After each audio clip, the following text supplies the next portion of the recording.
El caballero inexistente. Cada una cumple su penitencia, aquí en el convento, su manera de ganarse la salvación eterna. A mí me ha tocado esta de escribir historias, es dura, muy dura. Fuera es soleado verano, del valle llega un vocerío y un chapotear de agua, mi celda está arriba y desde la pequeña ventana veo un recodo del río, y a jóvenes campesinos desnudos que se bañan, y, más allá, detrás de un grupo de sauces, a muchachas, que, sin ropas también ellas, bajan a bañarse. Uno, nadando bajo el agua, ha aparecido ahora de repente para verlas y ellas lo señalan con gritos. Podría estar allí yo también, y en buena compañía, con jóvenes iguales a mí, y criadas y sirvientes. Pero nuestra santa vocación quiere que se anteponga a los caducos goces del mundo algo que luego queda. ¿Qué queda, si es que este libro, y todos nuestros actos de piedad, realizados con el corazón reducido a cenizas, no son también ellos cenizas, más cenizas que los actos sensuales allá en el río, trepidantes de vida y que se propagan como círculos en el agua? Una se pone a escribir con ahínco, pero llega un momento en que la pluma no garabatea más que polvorienta tinta, y ya no fluye ni una gota de vida, y la vida transcurre toda fuera de la ventana, fuera de ti, y te parece que nunca más podrás refugiarte en la página que escribes, abrir otro mundo, dar el salto. Quizá es mejor así, quizá cuando escribías alegremente no era milagro ni gracia, era pecado, idolatría, soberbia. ¿Estoy libre de ellos, ahora? No, escribiendo no he cambiado para bien, solo he consumido un poco de ansiosa e inconsciente juventud. ¿Qué me valdrán estas páginas desairadas? El libro, el voto, no valdrá más de lo que tú vales. Que escribiendo se salve el alma, nadie lo ha dicho. Escribes, y tu alma ya está perdida. Entonces, ¿queréis que vaya a la madre abadesa y le suplique que me cambie de trabajo, que me mande sacar agua del pozo, hilar cáñamo, desgranar guisantes? Es inútil. Continuaré según mi deber de monja escribiente, lo mejor que pueda. Ahora me toca contar el banquete de los paladines. Contra todas las reglas imperiales de etiqueta, Carlomagno iba a sentarse a la mesa antes de la hora, cuando todavía no había otros comensales. Se sienta y empieza a picar pan o queso o aceitunas o pimientos, en fin, todo lo que ya está en la mesa. Y no solo eso, sino que se sirve con las manos. A menudo el poder absoluto hace perder todo freno incluso a los soberanos más templados y engendra la arbitrariedad. Llegaban poco a poco los paladines, con los hermosos uniformes de ceremonia que entre brocados y encajes muestran, no obstante, las mallas de hierro de las cotas, pero de esas de agujeros más anchos, y corazas de las de paseo, brillantes como espejos, pero que basta una estocada para hacerlas añicos. El primero es Orlando, que se pone a la diestra de su tío el emperador, después Reinaldo de Montalbán, Astulfo, Angelino de Bayona, Ricardo de Normandía y todos los demás. A un extremo de la mesa se iba a sentar Agilulfo, siempre con su armadura de combate sin mácula. ¿Qué venía a hacer a la mesa, el que no tenía ni nunca tendría apetito, ni un estómago que llenar, ni una boca a la que acercar el tenedor, ni un paladar para regarlo con vino de Borgoña? Y sin embargo, nunca falta a estos banquetes que se prolongan durante horas, el que sabría emplearlas mucho mejor, esas horas, en operaciones pertinentes al servicio. Empero, tiene derecho, como todos los demás, a un puesto en la mesa imperial, y lo ocupa, y cumple con el ceremonial del banquete con el mismo cuidado meticuloso que despliega en cualquier otro ceremonial de la jornada. Los platos son los habituales del ejército: pavo relleno, oca al asador, estofado de buey, lechones, anguilas, doradas. Los pajes apenas han tenido tiempo de presentar las bandejas y ya los paladines se echan encima, agarran con las manos, despedazan, se pringan las corazas, salpican salsa por todas partes. Hay más confusión que en la batalla, soperas que se vuelcan, pollos asados que vuelan, y los pajes retiran las fuentes antes de que un glotón las vacíe en su escudilla. En el ángulo de la mesa donde está Agilulfo, en cambio, todo procede con pulcritud, calma y orden, pero se necesita más asistencia de servidores para el que no come que para todo el resto de la mesa.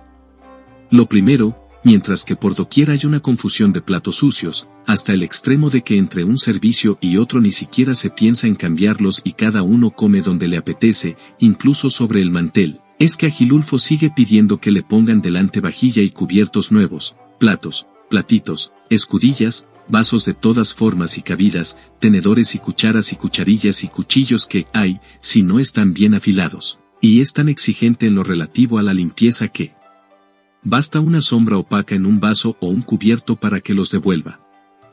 Luego se sirve de todo, poco, pero se sirve, no deja pasar un solo plato. Por ejemplo, trincha una lonchita de jabalí asado, pone en un plato la carne, en un platito la salsa, luego corta con un cuchillo afiladísimo la carne en muchos pedacitos finos, y estos pedacitos todavía los pasa uno por uno a otro plato, donde los condimenta con la salsa, hasta que están bien embebidos, los condimentados los pone en otro plato, y de cuando en cuando llama a un paje, le da para que se lo lleve este último plato y pide uno limpio. Así se entretiene durante media hora. Y no hablemos del pollo, el faisán, los tordos. Trabaja con ellos horas enteras sin tocarlos nunca sino con la punta de unos cuchillitos que pide exprofeso y que hace cambiar varias veces para descarnar del último huesecillo la más delgada y reacia fibra de carne. También se sirve vino, y continuamente lo trasvasa y reparte entre los muchos cálices y vasitos que tiene delante, y copas en las que mezcla un vino con otro, y de cuando en cuando los entrega a un paje para que se los lleve y los cambie por otros. De pan hace un gran consumo, elabora bolitas de miga continuamente, pequeñas esferas todas iguales que dispone sobre el mantel en filas ordenadas, la corteza la desmenuza en trizas, y construye con las trizas pequeñas pirámides, hasta que se cansa y ordena a los sirvientes que con una escobilla le cepillen el mantel. Luego vuelve a empezar. Con todo su tejemaneje, no pierde el hilo de la conversación que se trenza a través de la mesa, e interviene siempre a tiempo. ¿De qué hablan los paladines durante la comida? Como de costumbre, se envanecen. Dice Orlando: debo decir que la batalla de Aspromonte se estaba poniendo fea, antes de que yo abatiese en duelo al rey Agolante y le arrebatara la Durindana. Estaba tan pegado a ella que cuando le corté en redondo el brazo derecho, su puño quedó agarrado al pomo de Durindana y tuve que utilizar tenazas para separarlo. Y Agilulfo. No es por contradecirte, pero para ser exactos hay que precisar que Durindana fue entregada por los enemigos durante las gestiones del armisticio 5 días después de la batalla de Aspromonte. Su nombre figura, en efecto, en una lista de armas ligeras cedidas al ejército franco, entre las condiciones del tratado. Tercia Reinaldo. De cualquier modo, no fue ese el caso de Fusberta.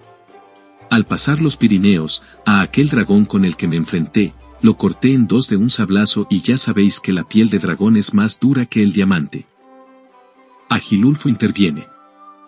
Vamos a ver, tratemos de poner las cosas en su punto. El paso de los Pirineos aconteció en abril, y en abril, como todos saben, los dragones cambian la piel, y son blandos y tiernos como los recién nacidos. Los paladines. Pero hombre, ese día u otro, si no era allí era en otro sitio, en definitiva las cosas fueron así, no viene a cuento buscarle 3 pies al gato. Pero ya los habían fastidiado. Ese Agilulfo que lo recuerda siempre todo, que para cada hecho sabe citar los documentos, que incluso cuando una hazaña era famosa, aceptada por todos, recordada con pelos y señales por quien nunca la había visto, pues él quería reducirla a un simple episodio de servicio, para indicarlo en el informe vespertino al mando del regimiento. Entre aquello que sucede, en la guerra, y lo que se cuenta luego, desde que el mundo es mundo, ha habido siempre una cierta diferencia, pero en una vida de guerrero, que ciertos hechos hayan acontecido o no, poco importa. Hay tu persona, tu fuerza, la continuidad de tu modo de comportarte, para garantizar que si las cosas no han ocurrido precisamente así punto por punto, sin embargo, así habrían podido ocurrir, y podrían aún ocurrir en una ocasión parecida. Pero alguien como Agilulfo no tiene nada con que sostener las propias acciones, sean verdaderas o falsas, o se las hace constar día tras día en acta, apuntadas en los registros, o bien es el vacío, la oscuridad más completa.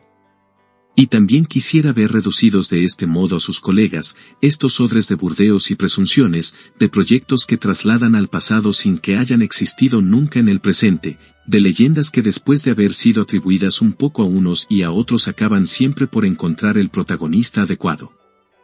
De vez en cuando alguien reclama a Carlomagno como testimonio. Pero el emperador ha hecho tantas guerras que confunde siempre unas con otras y ni siquiera recuerda bien en cuál está combatiendo ahora.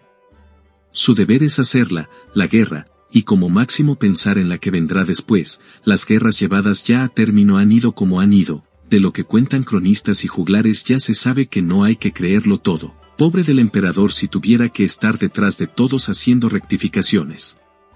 Solo cuando surge algún escándalo que tiene repercusiones en el escalafón militar, en los grados, en la atribución de títulos nobiliarios o de territorios, entonces el rey tiene que meter baza. Y meter baza es un decir, por supuesto, en eso la voluntad de Carlomagno cuenta poco, hay que atenerse a los resultados, juzgar en base a las pruebas que se tienen y hacer respetar leyes y costumbres. Por eso, cuando lo interpelan, se encoge de hombros, se atiene a lo general y a veces se descuelga con un «va». ¿Quién sabe?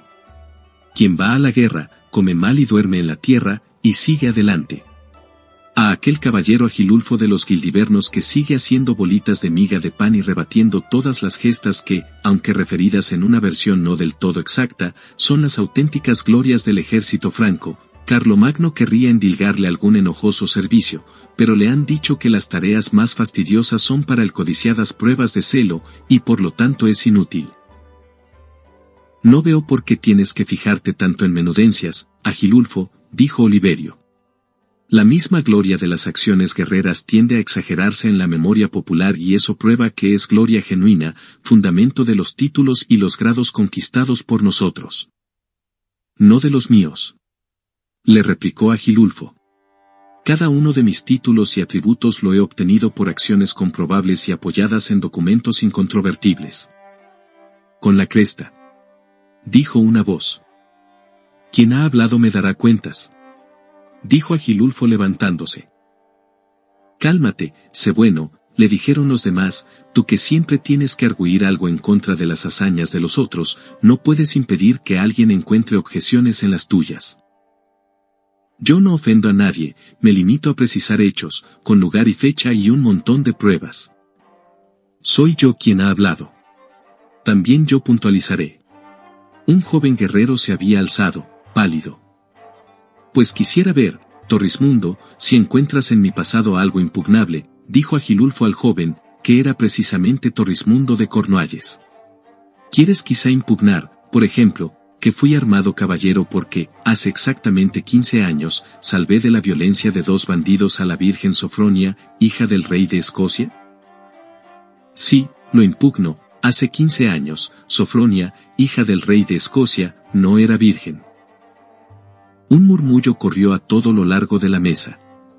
El código de la caballería entonces vigente prescribía que quien había salvado de peligro seguro la virginidad de una muchacha de noble linaje fuera inmediatamente armado caballero, pero por haber salvado de violencia carnal a una rica dueña ya no virgen estaba prescrita solamente una mención de honor y doble sueldo por 3 meses. ¿Cómo puedes sostener eso que es una ofensa no solo a mi dignidad de caballero sino a una dama que tomé bajo la protección de mi espada? Lo sostengo. Las pruebas. Sofronia es mi madre. Gritos de sorpresa se elevaron de los pechos de los paladines. ¿El joven Torrismundo no era, pues, hijo de los duques de Cornualles? Sí, nací hace 20 años de Sofronia, que entonces tenía 13, explicó Torrismundo. Aquí tenéis el medallón de la Casa Real de Escocia, y hurgándose en el pecho sacó un sello colgado de una cadenita de oro. Carlomagno, que hasta entonces había mantenido el rostro y la barba inclinado sobre un plato de cangrejos de río, juzgó que había llegado el momento de levantar la mirada. Joven caballero, dijo, dando a su voz la mayor autoridad imperial, ¿os dais cuenta de la gravedad de vuestras palabras? Plenamente, dijo Torrismundo, y para mí aún más que para otros. Todos callaban. Torrismundo estaba rehusando su filiación del duque de Cornualles, que le había valido, como hijo pequeño, el título de caballero. Al declararse bastardo, aunque fuera de una princesa de sangre real, se exponía al alejamiento del ejército. Pero mucho más grave era lo que estaba en juego para Agilulfo. Antes de topar casualmente con Sofronia agredida por los malhechores y de salvar su pureza, él era un simple guerrero sin nombre dentro de una armadura blanca que rodaba por el mundo a la aventura. O mejor, como pronto se había sabido, era una blanca armadura vacía, sin guerrero dentro. Su acción en defensa de Sofronia le había dado derecho a ser armado caballero, y como el título correspondiente a las tierras de Selimpia Citerior estaba en ese momento vacante, lo asumió. Su ingreso en el servicio y todos los reconocimientos, grados y nombres que se habían añadido después, eran consecuencia de aquel episodio. Si se demostraba la inexistencia de una virginidad de Sofronia salvada por él, incluso su título se esfumaba, y todo lo que había hecho después no podía ser reconocido como válido a ningún efecto, y todos los nombres, cualidades y facultades quedaban anulados, de modo que cada una de sus atribuciones se tornaba no menos inexistente que su persona. Niña aún, mi madre quedó encinta de mí, contaba Torrismundo, y por temor a la ira de sus padres cuando supieran su estado, huyó del castillo real de Escocia y fue vagando por las altiplanicies. Me dio a luz al raso, en un brezal, y me crió vagando por campos y bosques de Inglaterra hasta la edad de 5 años. Estos primeros recuerdos son los del más hermoso periodo de mi vida, que la intrusión de éste interrumpió. Recuerdo el día. Mi madre me había dejado al abrigo de nuestra cueva, mientras ella iba como de costumbre a robar fruta por los campos. Tropezó casualmente con 2 salteadores de caminos que querían abusar de ella. Quizá habrían terminado por trabar amistad, a menudo mi madre se lamentaba de su soledad. Pero llegó esta armadura vacía en busca de gloria y derrotó a los bandidos. Después que reconoció a mi madre como de estirpe real, la tomó bajo su protección y la condujo al castillo más próximo, el de Cornualles, confiándola a los duques. Yo, entretanto, me había quedado en la cueva, solo y hambriento. Mi madre, en cuanto pudo, confesó a los duques la existencia del hijito que había abandonado a la fuerza. Me buscaron unos siervos provistos de antorchas y me llevaron al castillo. Para salvar el honor de la familia de Escocia, atada a los Cornualles por vínculos de parentesco, fui adoptado y reconocido como hijo del duque y de la duquesa. Mi vida fue tediosa y cargada de obligaciones, como es siempre la de los hijos pequeños de las familias nobles. No se me permitió ver más a mi madre, que tomó el velo en un lejano convento. El peso de esta montaña de falsedades que ha torcido el curso natural de mi vida lo he llevado encima hasta ahora. Finalmente, he conseguido decir la verdad. Pase lo que pase, para mí será sin duda mejor de como ha sido hasta hoy. En la mesa habían servido mientras tanto el dulce, un bizcocho con capas superpuestas de delicados colores, pero tan grande era el estupor ante aquella secuela de revelaciones que ningún tenedor se alzaba hacia las bocas enmudecidas. ¿Y vos, qué tenéis que decir a todo eso?, preguntó Carlomagno a Agilulfo. Todos notaron que no había dicho, caballero. Son mentiras. Sofronia era una muchacha. En la flor de su pureza reposa mi nombre y mi honor. ¿Podéis probarlo? Buscaré a Sofronia. ¿Pretendéis encontrarla tal cual 15 años después? Dijo, maliciosamente, Astulfo, nuestras corazas de hierro forjado tienen una duración mucho más breve. Tomó el velo inmediatamente después de que la confié a aquella piadosa familia. En 15 años, con los tiempos que corren, ningún convento de la cristiandad se salva de desbandadas y saqueos, y cada monja tiene tiempo de exclaustrarse y enclaustrarse al menos 4 o 5 veces. De todas maneras, una castidad violada presupone un violador. Lo encontraré y obtendré testimonio de él de la fecha hasta la que Sofronia pudo considerarse muchacha. Os doy licencia para partir al instante, si lo deseáis, dijo el emperador. Pienso que en este momento nada os interesa más que el derecho a llevar nombre y armas, que ahora se os rebate. Si este joven dice la verdad, no podré teneros a mi servicio, es más, no podré consideraros desde ningún punto de vista, ni siquiera para los atrasos del sueldo. Y Carlomagno no podía evitar el dar a sus palabras un timbre de expeditiva satisfacción, como si dijera, ¿veis cómo hemos hallado el sistema de librarnos de este pesado? La armadura blanca ahora pendía toda hacia adelante, y nunca como en ese momento se había mostrado que estaba vacía. La voz salía de ella apenas distinguible.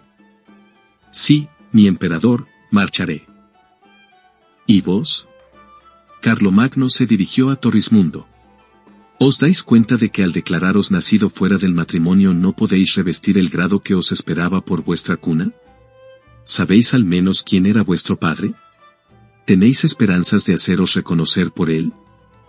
Nunca podré ser reconocido. ¿Quién sabe? Todo hombre, al llegar a una edad avanzada, tiende a actuar de forma que le salgan las cuentas en el balance de su vida. Incluso yo he reconocido a todos los hijos habidos de concubinas, y eran muchos, y seguramente que alguno ni siquiera será mío. Mi padre no es un hombre. ¿Y quién es, pues? ¿Belcebú? No, Sire, dijo tranquilamente Torrismundo. ¿Quién, entonces? Torrismundo avanzó hasta el centro de la sala, hincó la rodilla, alzó los ojos al cielo y dijo: es la Sagrada Orden de los Caballeros del Santo Grial. Un murmullo corrió por el banquete. Alguno de los paladines se santiguó.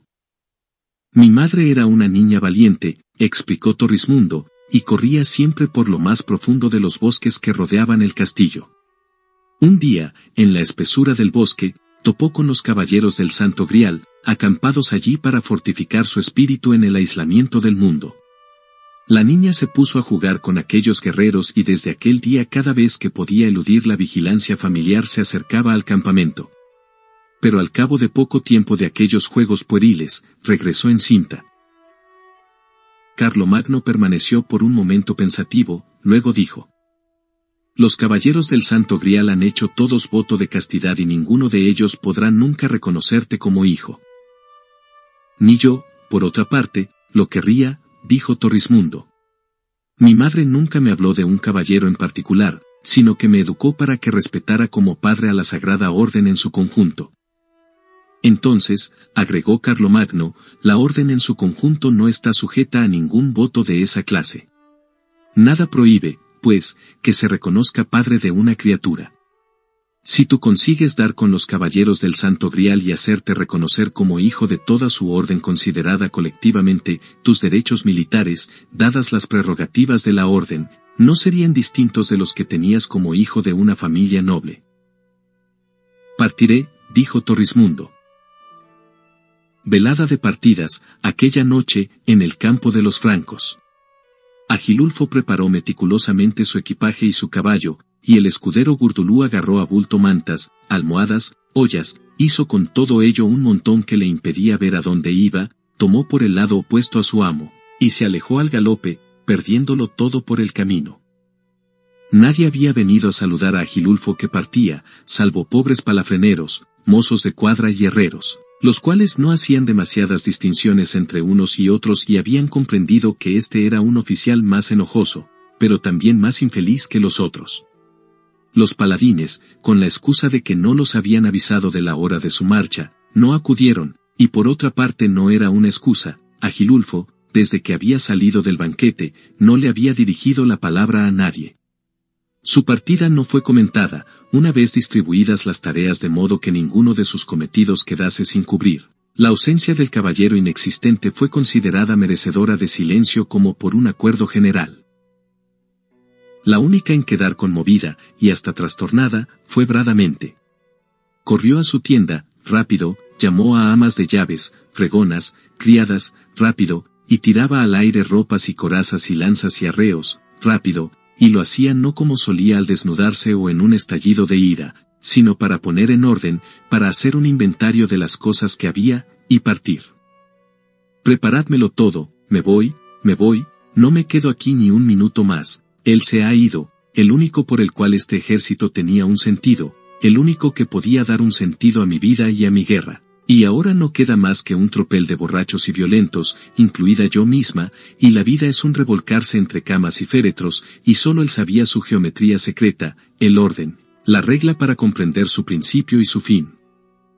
Y al hablar así se ponía pieza por pieza la armadura de campaña, el sayo de color azul, y pronto estuvo preparada en la silla. Masculina en todo salvo en la altiva forma que tienen de ser viriles ciertas mujeres verdaderamente mujeres, y espoleó el caballo al galope arrastrando consigo empalizadas y cuerdas de tiendas y puestos de tocineros, y pronto desapareció entre una gran polvareda. La polvareda que vio Rambaldo que corría a pie buscándola, le gritó: ¿A dónde vas, Bradamante? Aquí estoy yo, por ti, y tú te vas.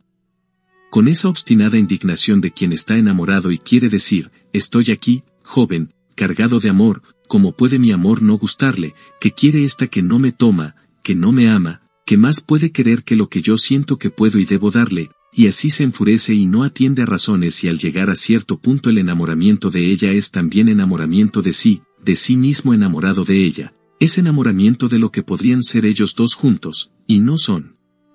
Y con esta furia Rambaldo corría a su tienda, preparaba caballo, armas, alforjas, partía también él, porque en la guerra solo combates bien cuando entre las puntas de las lanzas entreves una boca de mujer, y todo, las heridas, la polvareda, el olor de los caballos, no tiene más sabor que de esa sonrisa.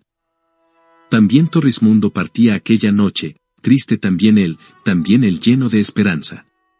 Era el bosque que quería volver a encontrar, el húmedo y oscuro bosque de la infancia, la madre, los días de la cueva, y más al fondo la pura confraternidad de los padres, armados y en vela en torno a los fuegos de un escondido vivac, vestidos de blanco, silenciosos, en lo más espeso del bosque, donde las ramas bajas casi rozan los helechos y de la tierra rica nacen setas que nunca ven el sol. Carlomagno, tras levantarse del banquete tambaleándose un poco y oír todas aquellas nuevas de imprevistas partidas, se encaminaba al pabellón real y pensaba en los tiempos en que quienes marchaban eran Astulfo, Reinaldo, Guidón el Salvaje, Orlando, para unas hazañas que acababan luego en los cantares de los poetas, mientras que ahora no había manera de hacerlos mover de aquí hasta allí, a aquellos veteranos, salvo para las estrictas obligaciones del servicio. Que vayan, son jóvenes, que hagan, decía Carlomagno, con el hábito, propio de los hombres de acción, de pensar que el movimiento es siempre un bien, pero ya con la amargura de los viejos que sufren con el perderse de las cosas de antaño más de lo que disfrutan con el advenimiento de las nuevas. 8. Libro, ha llegado la noche, me he puesto a escribir más deprisa, del río no llega más que el estruendo de la cascada, allá abajo, ante la ventana vuelan mudos los murciélagos, ladra algún perro, alguna voz resuena desde los ceniles. Quizá no la ha escogido tan mal esta penitencia mía, la madre abadesa, de vez en cuando me doy cuenta de que la pluma ha empezado a correr por la hoja como sola, y yo le corro detrás. Es hacia la verdad que corremos, la pluma y yo, la verdad que espero siempre que me salga al encuentro, desde el fondo de una página blanca, y que podré alcanzar solamente cuando a fuerza de emborronar papel haya conseguido enterrar todas las desidias, las insatisfacciones, el rencor que estoy espiando aquí encerrada. Luego basta el ruido de un ratón, el desván del convento está lleno de ellos, una ráfaga de viento repentina que hace batir la ventana, proclive siempre a distraerme, me apresuro a ir a abrirla de nuevo. Basta el final de un episodio de esta historia y el comienzo de otro o solo el acabar una línea y ya la pluma se ha vuelto pesada como una viga y la carrera hacia la verdad se ha hecho incierta. Ahora tengo que representar las tierras atravesadas por Agilulfo y su escudero durante su viaje, a todo, aquí en esta página, hay que dar cabida, al camino real polvoriento, al río, al puente. Aquí tenemos a Agilulfo que pasa con su caballo de casco ligero, pesa poco ese caballero sin cuerpo, el caballo puede andar millas y millas sin cansarse, y el amo desde luego es incansable. Ahora por el puente pasa un galope pesado, es Gurdulú que avanza agarrado al cuello de su caballo, las dos cabezas tan próximas que no se sabe si el caballo piensa con la cabeza del escudero o el escudero con la del caballo. Trazo sobre el papel una línea recta, de cuando en cuando rota por ángulos, y es el recorrido de Agilulfo. Esta otra línea toda ringorrangos y vaivenes es el camino de Gurdulú.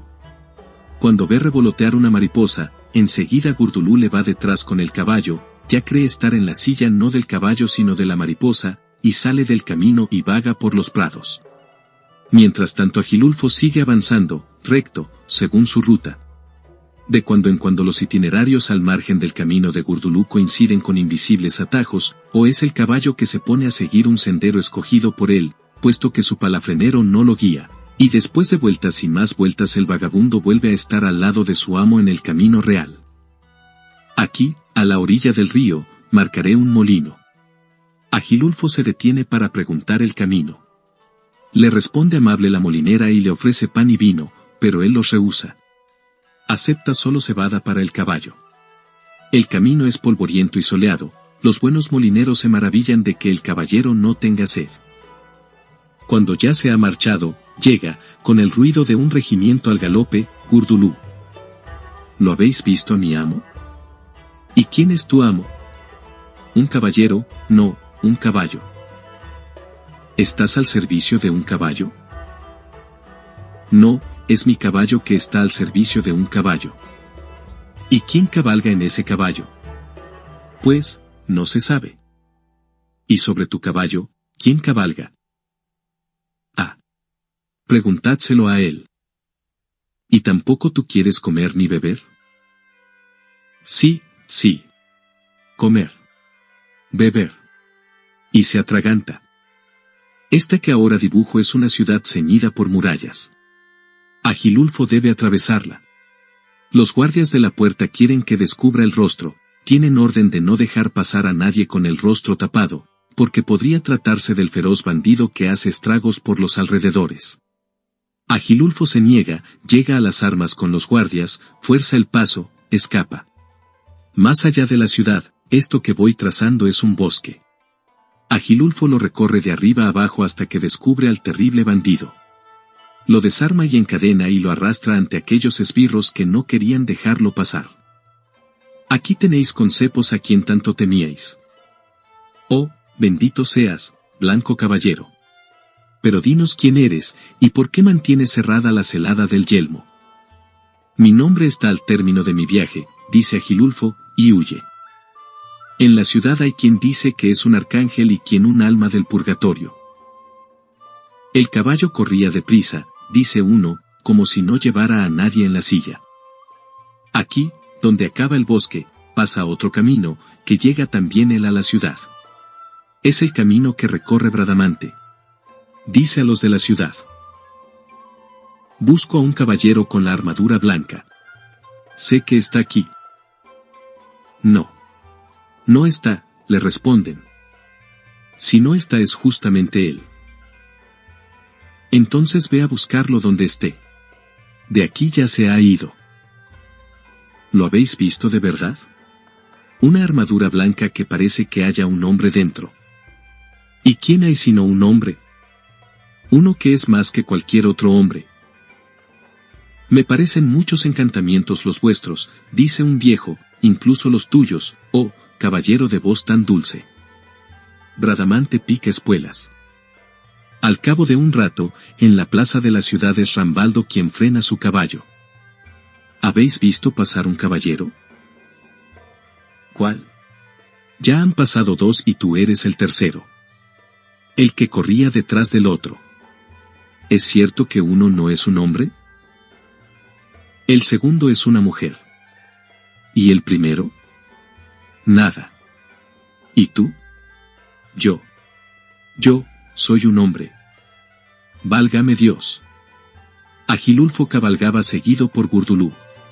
Una doncella corrió al camino, con la cabellera suelta, las ropas desgarradas y se hincó de rodillas. Agilulfo detuvo el caballo. Socorro, noble caballero, imploraba, a media milla de aquí una feroz manada de osos tiene asediado el castillo de mi señora, la noble viuda Priscila. Habitamos el castillo solo unas pocas mujeres indefensas. Ya nadie puede entrar ni salir. Yo me he podido bajar con una cuerda de las almenas y he escapado de las uñas de esas fieras de milagro. Ah, caballero, ven a liberarnos. Mi espada está siempre al servicio de las viudas y de las criaturas indefensas, dijo Agilulfo. Gurdulú, sube a tu silla a esta jovencita que nos guiará al castillo de su ama. Iban por un sendero abrupto. El escudero avanzaba, pero no miraba siquiera el camino, el pecho de la mujer sentada entre sus brazos aparecía rosado y abundante por entre los desgarrones del vestido, y Gurdulú se sentía desvanecer. La doncella estaba vuelta mirando a Agilulfo. «¿Qué noble porte tiene tu amo?», dijo. «Oui, oui», respondió Gurdulú, y alargaba una mano hacia aquel tibio seno.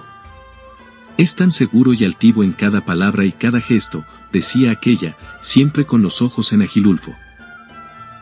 «Oui», decía Gurdulú, y con las dos manos, aguantando las riendas con las muñecas, trató de percatarse de cómo una persona podía ser tan firme y tan mórbida al mismo tiempo. «Y la voz», decía ella, cortante, metálica.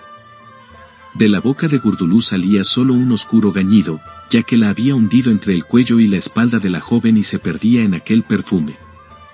¿Quién sabe lo feliz que será mi ama al verse liberada de los osos precisamente por él? Oh, cómo la envidio.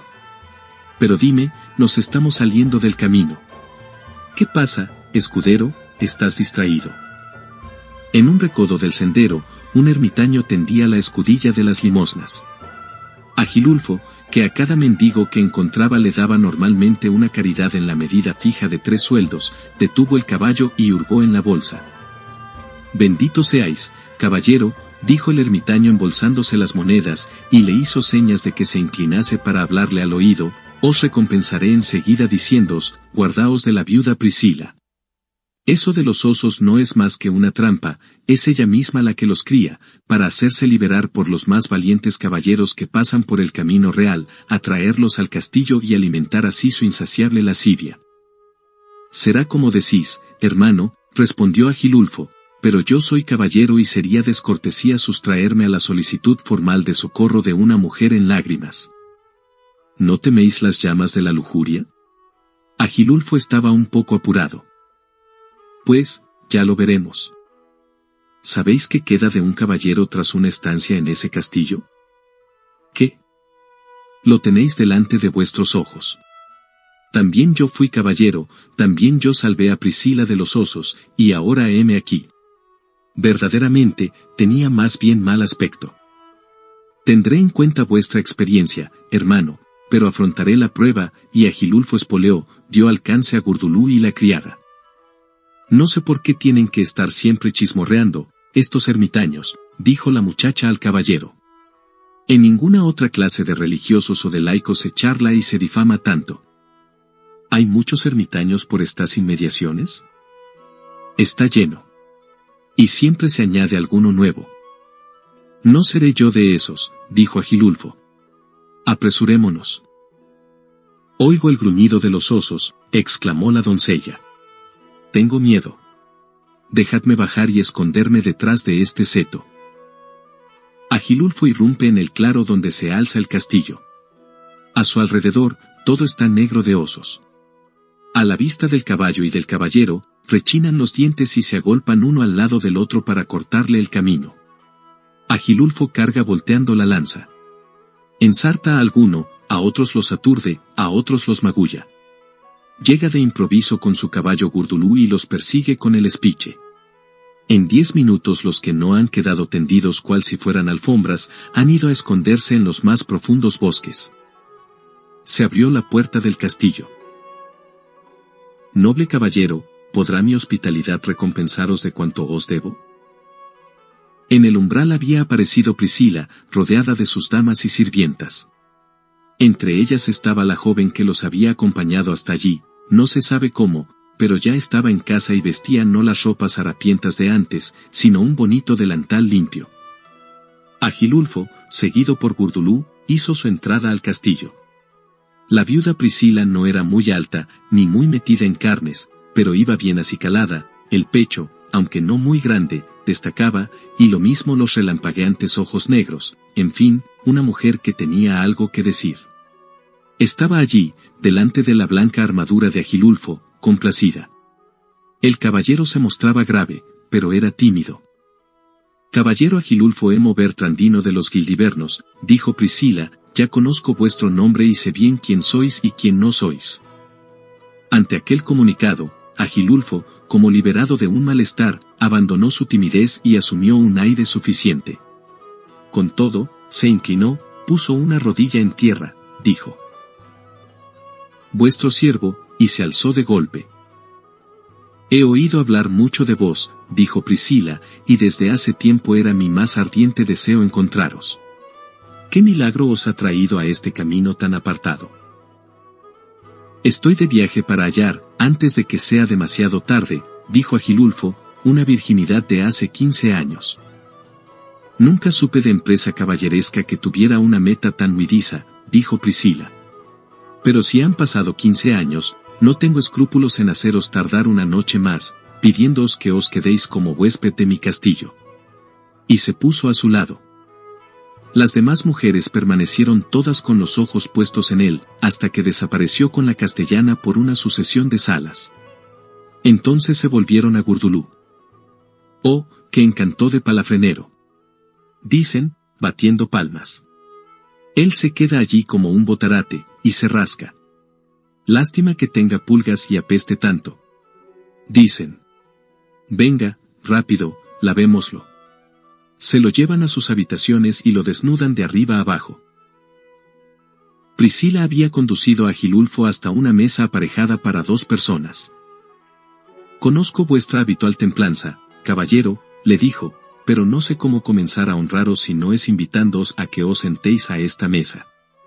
Ciertamente, añadió maliciosa, las muestras de gratitud que tengo la intención de ofreceros no terminan aquí.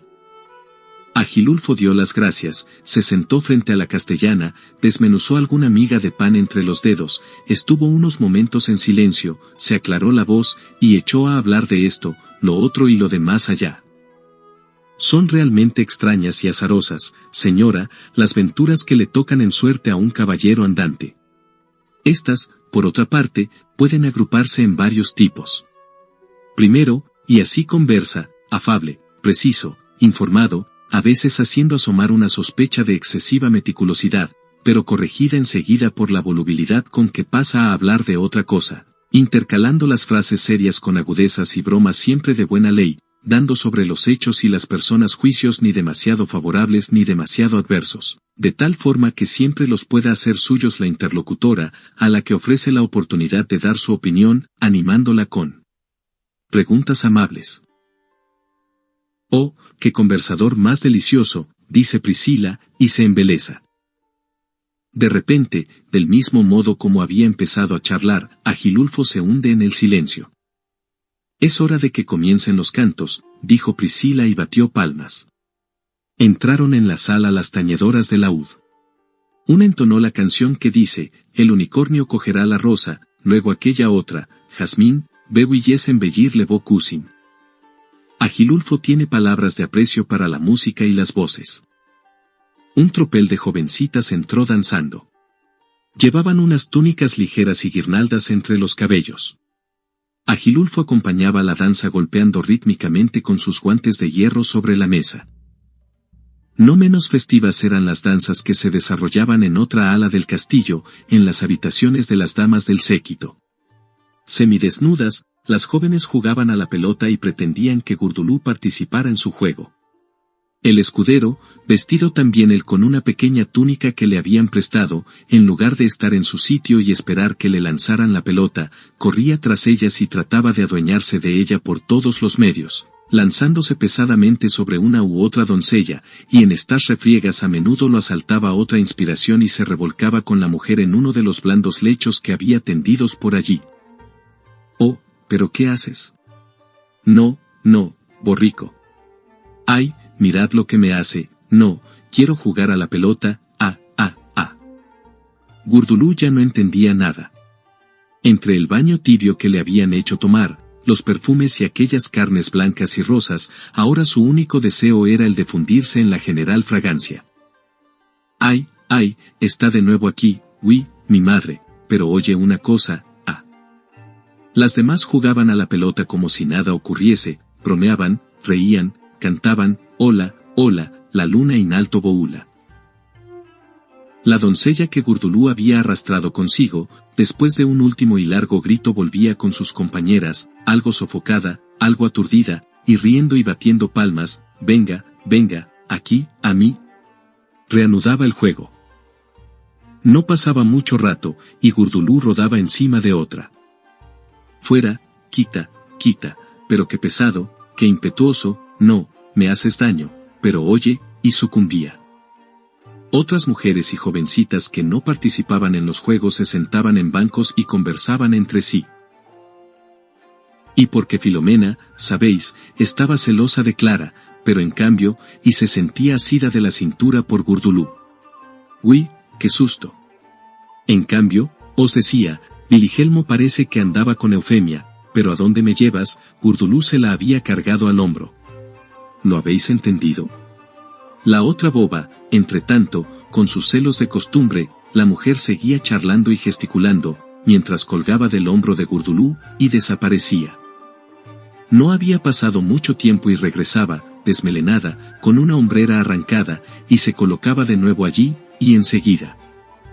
Es precisamente así, os digo, Filomena le hizo una escena a Clara y el otro en cambio. De la sala de banquetes, mientras tanto, danzarinas y tañedoras ya se habían retirado.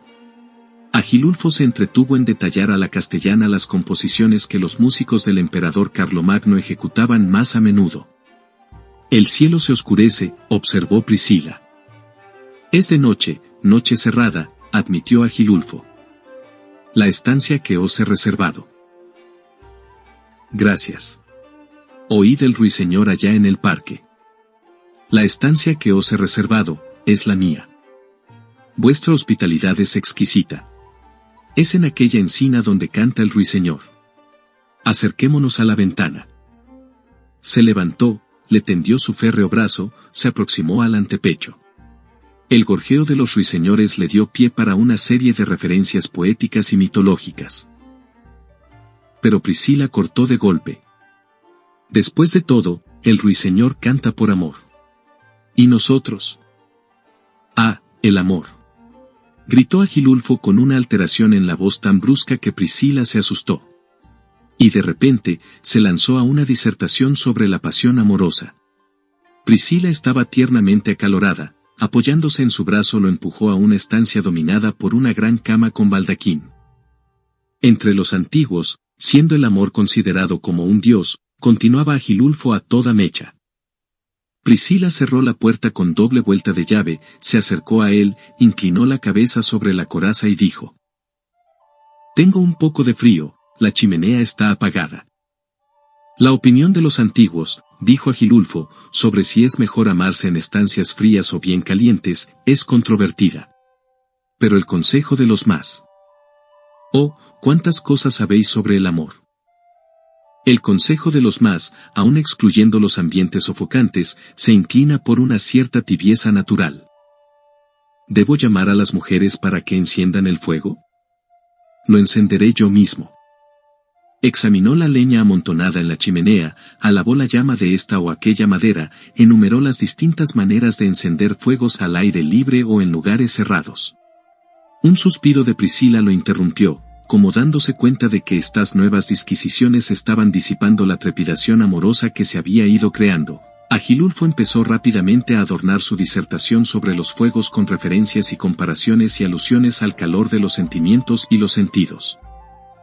Priscila ahora sonreía, con los ojos entornados, alargaba las manos hacia la llama que empezaba a chisporrotear y decía: «Qué grata tibieza, cuán dulce debe ser saborearla bajo las mantas, acostados».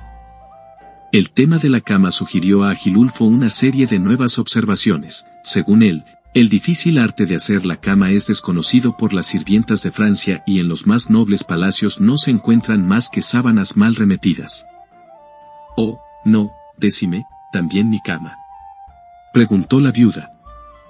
«Sin duda que la vuestra es una cama de reina, superior a cualquier otra de todos los territorios imperiales, pero permíteme que mi deseo de veros rodeada solo de cosas en cada uno de sus puntos dignas de vos me lleve a considerar con aprensión este pliegue». «Oh, este pliegue», gritó Priscila, asaltada ahora también ella por el afán de perfección que Agilulfo le comunicaba. Deshicieron la cama capa por capa, descubriendo y recriminando pequeñas dobladuras, huecos, trozos demasiado tensos o demasiado flojos, y esta búsqueda ahora se convertía en una congoja lancinante, ora en una ascensión a cielos cada vez más altos.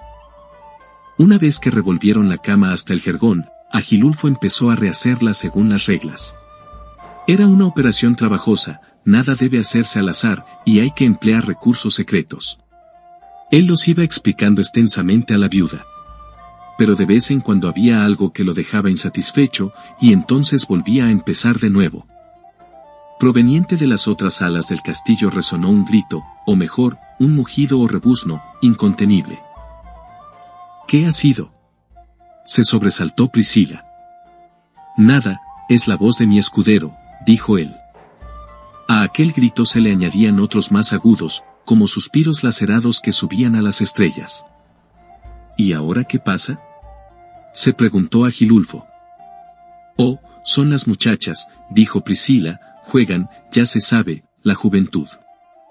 Y continuaban arreglando la cama, prestando oídos de vez en cuando a los ruidos de la noche. Gurdulú grita. ¡Qué alboroto, esas mujeres! El ruiseñor. Los grillos. La cama ya estaba a punto, sin defectos. Agilulfo se volvió hacia la viuda. Estaba desnuda. Las ropas habían caído castamente al suelo. A las damas desnudas se les aconseja, declaró Agilulfo, como la más sublime emoción de los sentidos, abrazarse a un guerrero con armadura. Estupendo, a mí me lo vas a enseñar. Dijo Priscila. No nací precisamente ayer. Y al decir esto, dio un salto y se encaramó a Agilulfo, apretando piernas y brazos en torno a la coraza. Probó, una tras otra, todas las maneras en que una armadura puede ser abrazada, luego, lánguidamente, entró en la cama. Agilulfo se arrodilló a la cabecera. Los cabellos, dijo. Priscila, al desnudarse, no había deshecho el alto peinado de su morena cabellera. Agilulfo empezó a explicar la importancia que tiene en el trastorno de los sentidos el pelo suelto. Probemos. Con movimientos decididos y delicados de sus manos de hierro, le soltó el castillo de trenzas e hizo caer la cabellera sobre el pecho y los hombros. Sin embargo, agregó, tiene ciertamente más malicia aquel que prefiere a la dama con el cuerpo desnudo, pero con la cabeza no solo peinada completamente, sino incluso adornada con velos y diademas. ¿Lo volvemos a probar? Seré yo quien os peine. La peinó, y demostró su habilidad en tejer trenzas, en darles vueltas y fijarlas en la cabeza con alfileres. Luego preparó un fastuoso tocado de velos y collares. Así pasó una hora, pero Priscila, cuando él le tendió el espejo, nunca se había visto tan bella. Lo invitó a acostarse a su lado. Dicen que Cleopatra cada noche, le dijo él, soñaba que tenía en la cama a un guerrero con armadura. No lo he probado nunca, confesó ella. Todos se la quitan mucho antes. Pues bien, ahora lo probaréis. Y lentamente, sin arrugar las sábanas, entró completamente armado en la cama y se mantuvo circunspecto como en un sepulcro. ¿Y ni siquiera os desatáis la espada del Tali? La pasión amorosa no conoce caminos intermedios. Priscila cerró los ojos, extasiada. Agilulfo se alzó sobre un codo. El fuego echa humo. Me levanto para ver cómo es que la chimenea no tira. En la ventana asomaba la luna. Regresando de la chimenea a la cama, Agilulfo se detuvo. Señora, vayamos a la escarpa a regalarnos con esta tardía luz lunar. La envolvió en su manto. Enlazados, subieron a la torre. La luna plateaba el bosque. Cantaba el autillo. Alguna ventana del castillo estaba aún iluminada y de ella salían de cuando en cuando gritos o carcajadas o gemidos y el rebuzno del escudero. Toda la naturaleza es amor. Regresaron a la estancia. La chimenea estaba casi apagada. Se agacharon para soplar las brasas.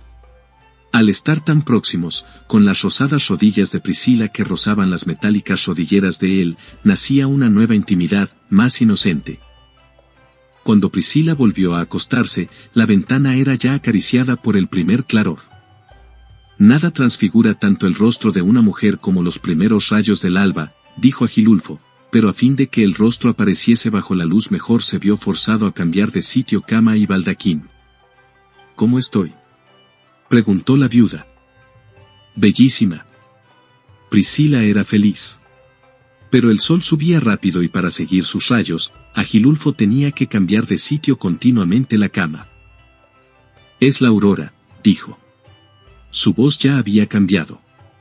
Mi deber de caballero quiere que a esta hora me ponga en camino. Ya. Gimió Priscila. Precisamente ahora. Me duele, gentil dama, pero me obliga a una misión más grave. Oh, era tan hermoso. Agilulfo hincó la rodilla. Bendecime, Priscila. Se levanta, ya llama al escudero. Da vueltas por todo el castillo y finalmente lo descubre, agotado, muerto de sueño, en una especie de posilga. Rápido, a caballo. Pero tiene que cargarlo a pulso. El sol, continuando su ascensión, pinta las dos figuras a caballo sobre el oro de las hojas del bosque, el escudero como un saco en equilibrio, el caballero derecho y destacado como la sombra sutil de un chopo. En torno a Priscila habían acudido damas y sirvientas. ¿Cómo ha sido, ama? ¿Cómo ha sido? Oh, una cosa, si supierais. Un hombre. Pero decidnos, contadnos, ¿cómo es? Un hombre. Una noche, un continuo, un paraíso. ¿Pero qué ha hecho? ¿Qué ha hecho? ¿Cómo puede explicarse? Oh, hermoso. Pero aún siendo así, ¿eh? Y sin embargo, contad. Ahora no sabría cómo. Tantas cosas. Y vosotras, con ese escudero. ¿Qué? Oh, nada, no sé, ¿tú quizá? No, tú. Pues no me acuerdo. ¿Pero cómo? Se os oía, queridas. Pues, quién sabe, pobrecito, yo no me acuerdo, tampoco yo me acuerdo, quizá tú, ¿qué? Yo. Ama, habladnos de él, del caballero, ¿eh? ¿Cómo era, Agilulfo? 9.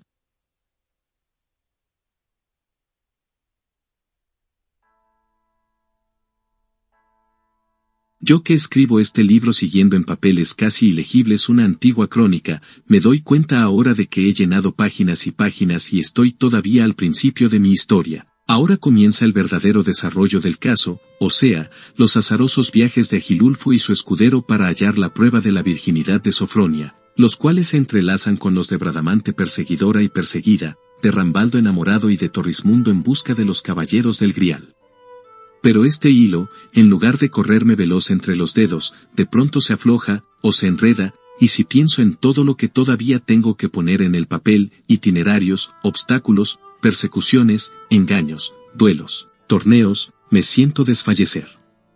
El hecho es que esta disciplina de escribiente de convento y la constante penitencia de buscar palabras y meditar la sustancia última de las cosas me han cambiado, aquello que el vulgo, y yo misma hasta ahora, tiene por máximo deleite, o sea, la trama de aventuras en que consiste toda novela caballeresca, ahora me parece una guarnición superflua, un frío adorno, la parte más ingrata de mi tarea.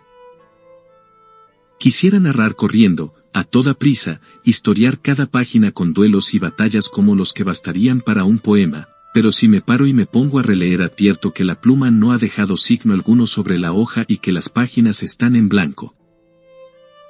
Para contar como quisiera, haría falta que esta página se erizase de rocas rojizas, se esfoliase en una arenilla espesa, guijarreña, y que creciese en ella una hirsuta vegetación de enebros. Por en medio, donde serpentea un sendero mal indicado, haría pasar a Agilulfo, erguido en la silla, lanza en ristre. Pero además de región rocosa esta página debería ser al mismo tiempo la cúpula del cielo achatada de aquí arriba, tan baja que en medio haya sitio solamente para un vuelo graznante de cuervos.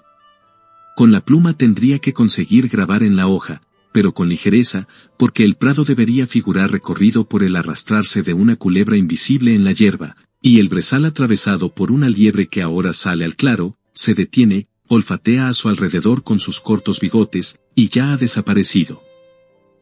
Todo se mueve por la lisa página sin que nada se vea, sin que nada cambie en su superficie, como en el fondo todo se mueve y nada cambia sobre la rugosa corteza del mundo, porque solo existe una extensión de la misma materia, igual que la hoja donde escribo, una extensión que se contrae y se agruma en formas y consistencias distintas y en diferentes gradaciones de colores, pero que puede sin embargo imaginarse extendida sobre una superficie plana, incluso en sus aglomerados peludos o emplumados.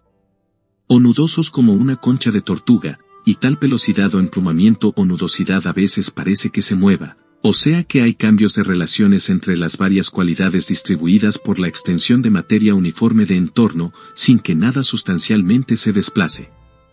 Podemos decir que el único que en realidad lleva a cabo un desplazamiento aquí en medio es Agilulfo, no digo su caballo, no digo su armadura, sino ese algo único, preocupado de sí, impaciente, que está viajando a caballo dentro de la armadura. A su alrededor las piñas caen de la rama, los riachuelos corren entre los guijarros, los peces nadan en los riachuelos, las orugas roen las hojas, las tortugas se afanan con el duro vientre al suelo, pero es solamente una ilusión de movimiento, un perpetuo ir y venir como el agua de las olas. Y en esta ola va y viene Gurdulú, prisionero de la superficie de las cosas, extendido también él en la misma pasta con las piñas, los peces, las orugas, las piedras, las hojas, mera excrescencia de la corteza del mundo. Cuanto más difícil me resulta indicar en este papel la carrera de Bradamante, o la de Rambaldo, o del sombrío Torrismundo. Sería menester que hubiera sobre la superficie uniforme un levísimo afloramiento, como puede obtenerse rayando por debajo de la hoja con un alfiler, y este afloramiento, esta tensión, estuviera siempre, sin embargo, cargado y untado de la general pasta del mundo y precisamente allí estuviera el sentido y la belleza y el dolor, y el verdadero contraste y movimiento. Pero ¿cómo puedo seguir adelante con la historia, si me pongo a majar así las páginas en blanco, a excavar dentro de ellas valles y quebradas, a hacer correr arrugas y rasguños, en donde leer las cabalgadas de los paladines? Mejor sería, para ayudarme a narrar, que me dibujara un mapa de los lugares, con el dulce país de Francia, y la fiera Bretaña, y el canal de Inglaterra colmado de negras olas, y allá arriba la alta Escocia, y aquí abajo los ásperos Pirineos, y la España todavía en manos infieles, y el África madre de serpientes. Luego, con flechas y con pequeñas cruces y con números podría marcar el camino de este o aquel héroe. Y ya puedo con una línea rápida, a pesar de algunas vueltas, hacer arribar a Agilulfo a Inglaterra y dirigirlo hacia el monasterio donde desde hace 15 años está retirada Sofronia. Llega, y el monasterio es un montón de ruinas. Llegáis demasiado tarde, noble caballero, dice un viejo, todavía estos valles resuenan con los gritos de aquellas desventuradas. Una flota de piratas moriscos, desembarcada en estas costas, saqueó no hace mucho el convento, se llevó como esclavas a todas las religiosas y pegó fuego a los muros. ¿Se las llevó? ¿A dónde? Como esclavas para venderlas en Marruecos, señor mío. ¿Había entre esas hermanas una que en el siglo era hija del rey de Escocia, Sofronia? Ah, queréis decir Sor Palmira.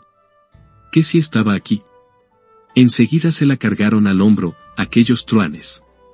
Aunque ya no era una jovencita, todavía estaba de buen ver. La recuerdo como si fuera ahora, gritando cuando la agarraron aquellos con su mal aspecto. ¿Estabais presente durante el saqueo? ¿Qué queréis? Los del pueblo, ya se sabe, estamos siempre en la calle. ¿Y no las auxiliasteis? ¿A quién? Bueno, señor mío, ¿qué queréis? Así de pronto, no teníamos jefes, ni experiencia.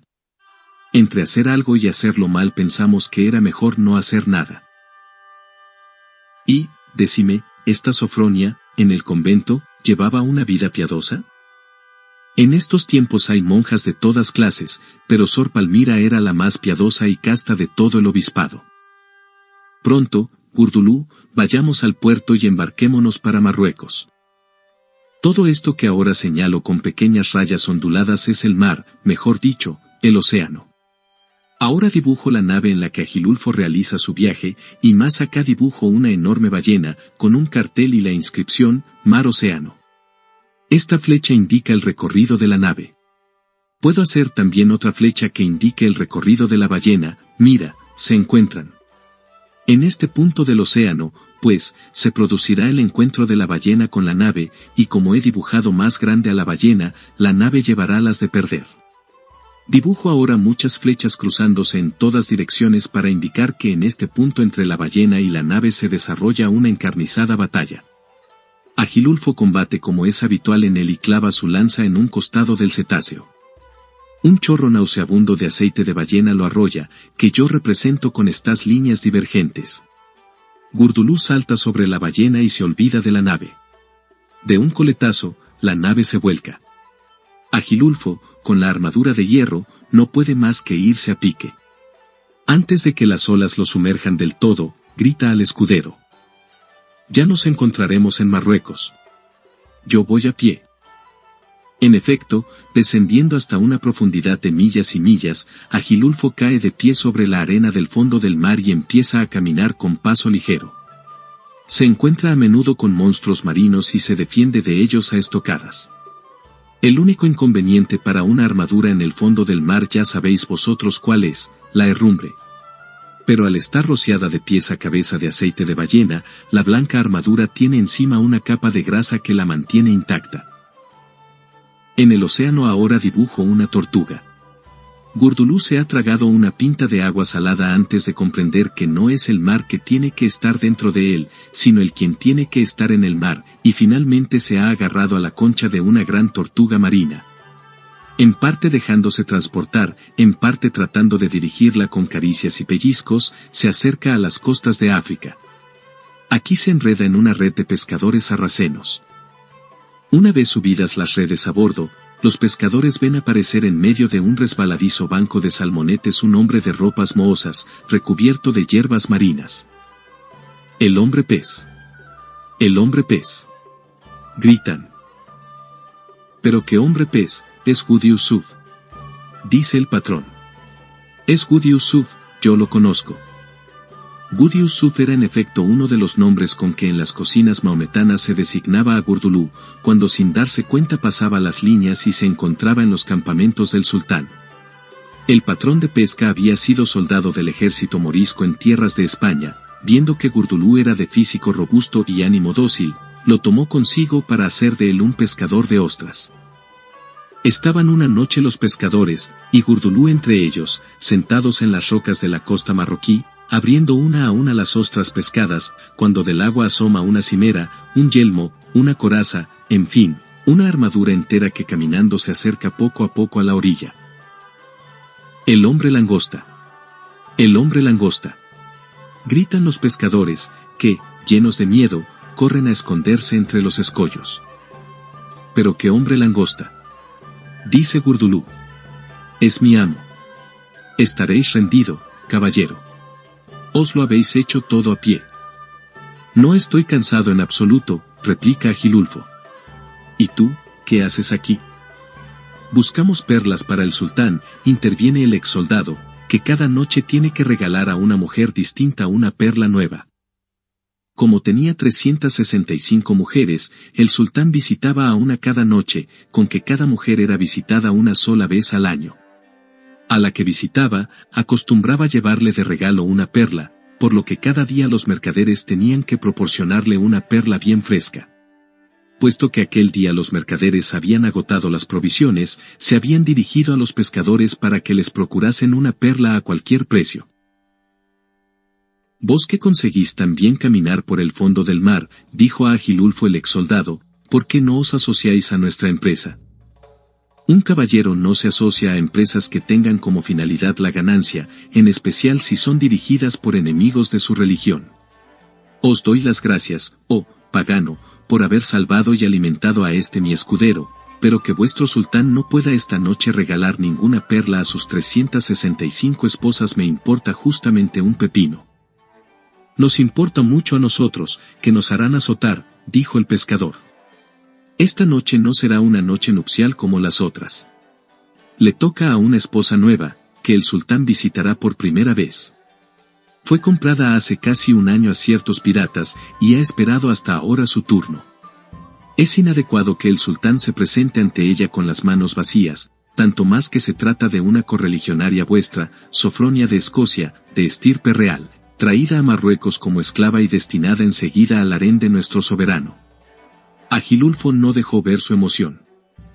Os proporcionaré la manera de salir del apuro, dijo.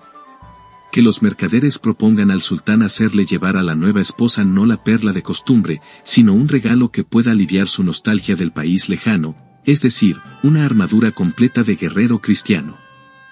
¿Y dónde encontraremos esa armadura? La mía, dijo Agilulfo. Sofronia esperaba que llegase la noche en su habitación del Palacio de las Esposas.